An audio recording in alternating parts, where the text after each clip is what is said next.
ना पूछ मेरे सब्र की हद कहाँ तक है, ना पूछ मेरे सब्र की हद कहाँ तक है। तू सितम कर ले तेरी ताकत जहाँ तक है। वफा की उम्मीद जिन्हें होगी उन्हें होगी, हमें तो देखना है तू बेवफा कहाँ तक है, तू बेवफा कहाँ तक है।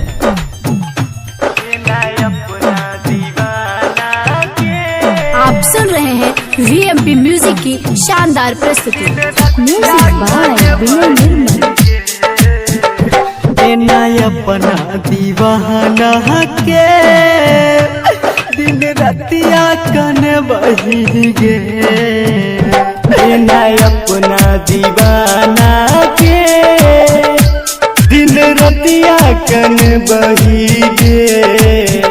सुतल रातियों में सुहना गे जान, तू हमारा साथ बही गे। सुतल रातियों में सुनना गे जान, तू हमारा साथ बही गे। अपना दीवाना के दिन रतिया कने बही गे, अपना दीवाना के दिन रतिया कन बही गे जान।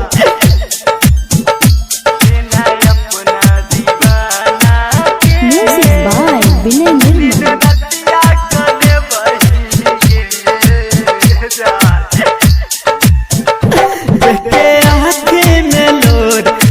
हमारा गे छोड़ हम कहना के जीवो, दिल दिलही गे तोरे जा।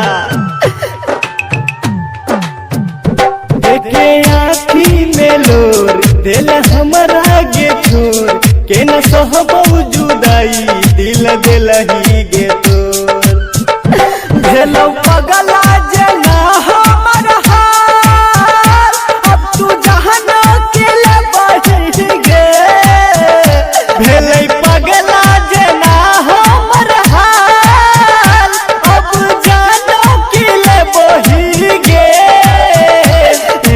अपना दीवाना के दिन रतिया कने बही गे,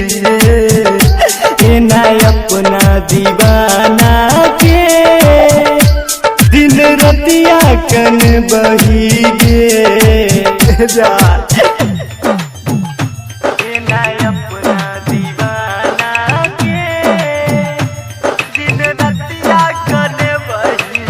म्यूजिक बाय विनय निर्मल। हमर प्यार ठुकराई रोग दिल के लगाई, राकेश रंजन के जिंदगी से भलही पराई।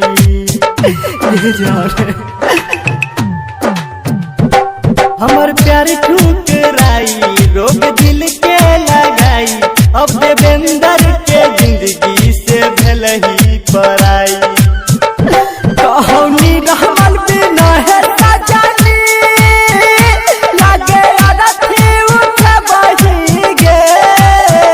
कहो रवि प्रकाश सजनी, अब अरथी उठ बही गे। अपना दीवाना के दिन रतिया कने बही गे, अपना दीवाना के दिन रतिया कन बही गे जा।